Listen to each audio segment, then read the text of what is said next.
మీరు రాజ్యం అనుకుంటారా? మీరు నల్గొండ జిల్లా అంటే ఇది శ్రమజీవుల జిల్లా. బడుగు బలహీన వర్గాలు ఉద్యమాలు చేసిన తుంగతుర్తి పోరాటాల గడ్డ. ఈ పోరాటాల గడ్డలో తెలంగాణ పోరుబిడ్డ మందుల సామాన్ ఉంటాడు. ఖబర్దార్, మాకు గాని బడుగు బలహీన వర్గాలకు కానీ బొక్క దిక్కిరగ్గర కూడా కానీ మీరు చిన్న చూస్తే దానికి సమాధానం చెప్తానని హెచ్చరిస్తాను. నేను కాంగ్రెస్ పార్టీ బతకాలి, రాహుల్ గాంధీ ప్రధానమంత్రి కావాలి. నీలాక ఇటు రాకపోతే అటు, అటు రాకపోతే ఇటు. బీజేపీకి ఎందుకు పోయినా రాజగోపాల్ సమాధానం చెప్పాలి. బీజేపీలో పోయి ఎందుకు పోటీ చేసిన రాజగోపాల్ చెప్పాలి. నువ్వు రాహుల్ గాంధీ ఇచ్చావు, సోనియా గాంధీ ఇచ్చావు, అన్ని మర్చిపోయి మళ్ళా కాంగ్రెస్లోకి వచ్చి పోటీ చేసినావు. కాంగ్రెస్లోకి వచ్చి పోటీ చేసి నికాసైన కాంగ్రెస్, మా కాంగ్రెస్ అంటే వీళ్ళంతా ఎవరు? ఈ సర్పంచులంతా ఎవరు? ఈ కార్యకర్తలు ఎవరు? ఈ లీడర్ అంతా ఎవరు?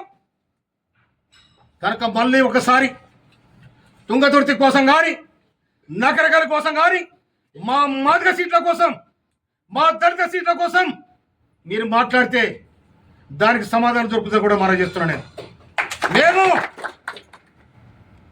వెనక నుంచి సావుల తప్పు కొట్టేది మేమే, సంబురాల తప్పులు కొట్టేది మేమే, సమరం తప్పు కొట్టేది మేమే. కనుక మీరు ఇట్లే చేస్తే సమరం స్టార్ట్ అయితే కూడా హెచ్చరిస్తున్నాను. అందుకోసమనే మమ్మల్ని ఈనాటి హీనంగా వీళ్ళేంద్ర ఘోషకాలనుకుంటే దానికి సమాధానం దొరుకుద్ది. మీకు సమాధానం చెప్తానని కూడా హెచ్చరిస్తున్నాను. నేను ఏమనుకుంటారు? మీరు అసెంబ్లీలో అడుగుపెట్టే దమ్ము మాకు కూడా ఉంది. మీరు ఒక్కడికి అసెంబ్లీలో ఎవరైనా లేరు. మా సీటు మీద మీ పెత్తనం ఏంది? మా నియోజకవర్గం మీ పెత్తనం ఏంది? నువ్వు ఆనాడు పార్లమెంట్ సభ్యులుగా చేస్తే నువ్వు ఆనాడు పోయింది, కథం అయిపోయింది.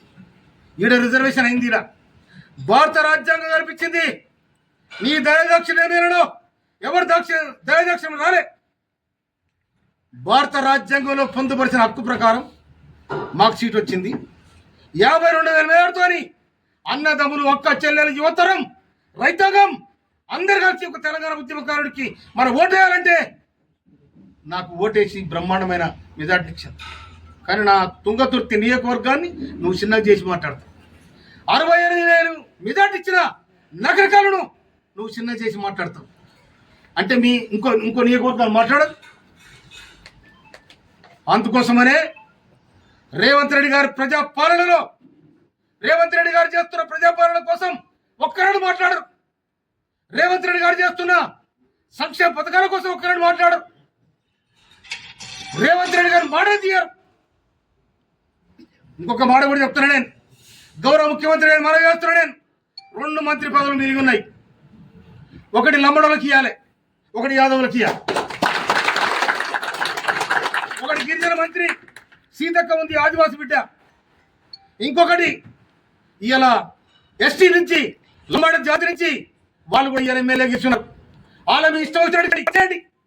106 గ్రామాలలో ఇలా లంబాడ జాతి బ్రహ్మాండంగా కాంగ్రెస్ పార్టీకి బ్రహ్మదా పట్టిరు. అదేవిధంగా యాదవులు, ప్రతి ఊర్లో యాదవులు ఉన్నారు. అందుకే 2 మంత్రి పదవులు మిగిలి ఉన్నాయి. కనుక వాళ్ళకోటి ఇవ్వాలని చెప్పి నేను రాష్ట్ర ప్రభుత్వానికి, ముఖ్యమంత్రి గారికి, సోనియా గాంధీ గారికి, రాహుల్ గాంధీ గారికి, ఖర్గే గారికి నేను అప్పీల్ చేస్తా ఉన్నా. నేను ఇవాళ నన్ను ఈ నియోజకవర్గానికి నాకు చెప్పకుండా నా ప్రోటోకాల్ను, నా హక్కులను హరించినందుకు నేను ఖర్గేకు, రాహుల్ గాంధీ కూడా నేను కంప్లైంట్ చేస్తాను కూడా మనం చెప్తున్నాను. అందుకోసమనే నేను మీ కాళ్ళ చేతులలో కాలు పట్టుకొని నిలబట్టుకొచ్చాడు కాదు. నేను కష్టజీవిని, తెలంగాణ పోరాట యోధుడు. నేను తిండి లేక తిప్పలేక తెలంగాణ సోనియా గాంధీ ఇచ్చింది కాబట్టి ఇలా హీరోలమైన, లేకపోతే అంత జీరోలే. అందుకోసమైన సోనియా గాంధీ ఎందుకోసం వచ్చింది? మా మీద పెత్తలు చేయాలని మీకు ఇయ్యలే. మీ అంతలు మీరు బతుకుని మీ రాజ్యం మీరు చేసుకోండి. వాడు ఎస్సీలు ఉంటే వానికి ఎవరికి అవకాశం వాడు చేసుకోమని చెప్పారు. కానీ ఇవాళ మా మీద మీ పెత్తనం ఏంటి? మా మీద మీ జులుము ఏంటిది?